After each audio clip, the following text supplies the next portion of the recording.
I'm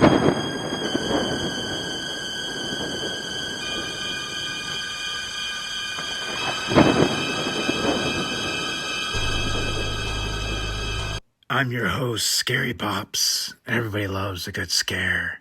So let's get into it.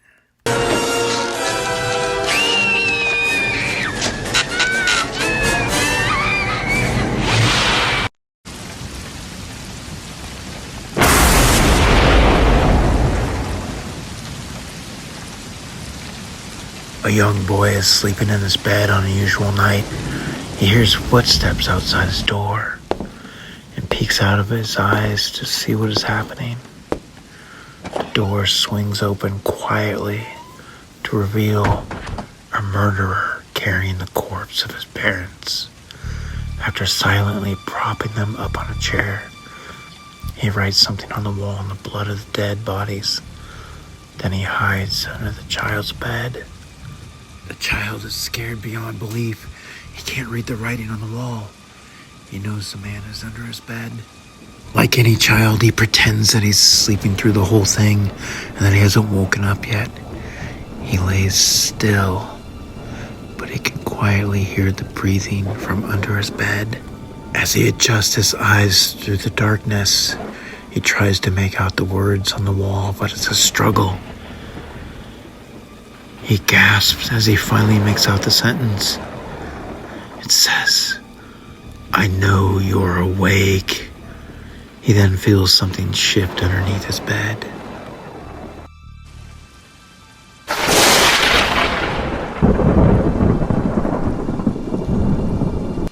When I was a child, my family moved to a big old 2-floor house with big empty rooms and creaking floorboards. Both my parents worked, so I was often alone when I came home from school. One early evening when I came home, the house was still dark. I called out, "Mom?" I heard her call out in a singing voice, "Yes."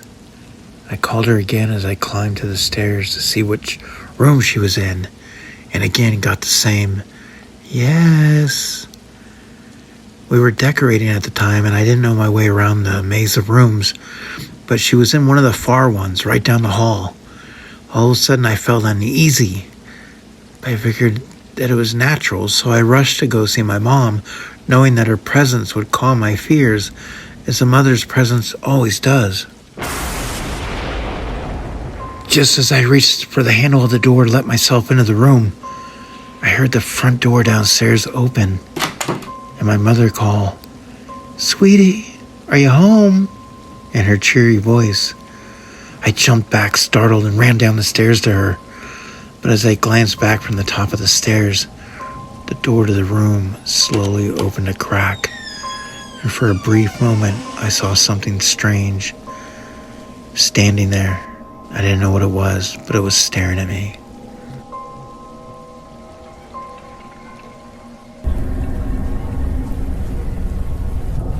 This is a true story.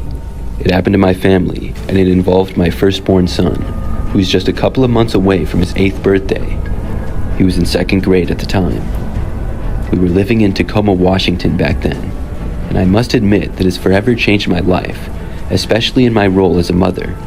It's been 27 years since this occurred, but it still haunts me to this day. A little backstory to put these events into perspective. January of 1995 was a traumatic month for our family. My son, up to this point, had been walking to and from his bus stop. The bus stop was a block and a half away from our house. The walk was a small, hilly walk, down to it in the morning and up in the afternoons. During that month of January, an elderly man from the Korean grocery store across the street was brutally murdered. I could see the shop from our bathroom window, and we also survived our first earthquake. So you can see that this was a traumatic month from the start. My son was used to traversing the alleyway that ran between the back of the houses on our street and the back of the houses on the next street. We were so used to this that it had become commonplace, and there was not a worry in the world as to our son's safety until that fateful day in January of 1995. As usual, our day had started in the typical fashion. I arose at 6 a.m. in the morning to begin preparing our children for school. Our second oldest was the first to leave, because he was in special ed and had to be bused across the city to the west side of Tacoma. Then our oldest son left the house, as usual. We kissed goodbye, and I watched as he walked through the small housing complex we lived in, and out the gate, and started down the alleyway. Now, my next oldest son, who was only 4 at the time, was ready to go off to preschool, while my youngest son, at the tender age of 3, was still at home with mommy. After I got son number 3 off to school, then it was a typical day for myself, my husband, and our youngest. We lived in a small complex with 4 small houses, each one with a fenced yard, and then another gate that enclosed the small complex. At the time of this incident, my husband and I were managing the property for our landlord, and so we had recently rented out the house next door to us. The tenant was a sweet old black lady with a head full of gray hair, and just as nice as can be. She would be a delight to live next to, and key to what happened this particular afternoon. Now, I'm not going to go into detail of my daily routine, as that's all irrelevant. What happens next will start in the afternoon, at the usual time that I knew my oldest son would be coming home from school. I was busy in the house, tending to the household chores, when I heard a frantic knocking at my front door. I opened it, and saw through the screen door that it was my next-door neighbor. I don't remember her name now, although I'll never forget her heroic actions that day. I asked her what was wrong, because she had a panicked look on her face, and she was yelling at me, saying that someone was trying to kidnap my son. She had stepped outside and seen what was happening, and then ran to us. I screamed for my husband, and we ran out the front door, and to my horror, a man in a white sedan was trying to grab our son and pull him into the vehicle. I was screaming and going ballistic, while my husband started running towards the car screaming, "Get your hands off my son, I'm going to kill you." And I was screaming, "Kill him, hun." We were both staring in horror, while our son tried to get away. And then the man kept moving the car up a bit and opening his door to try to block our son. Our son's back was now against the fence that surrounded the complex we lived in. At one point, he actually had his hand on our son's arm and was about to pull him into the car when the neighbors heard the commotion and jumped into action.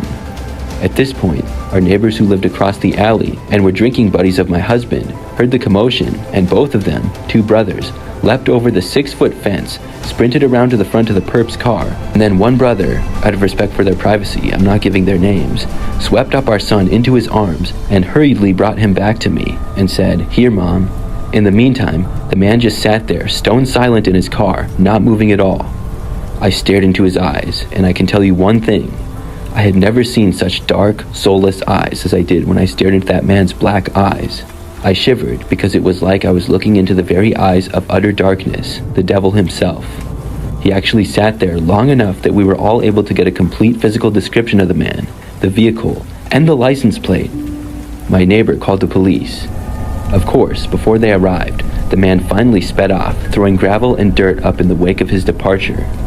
I still shudder to this day when I think of what would have happened if my neighbors across the alley hadn't come to our defense.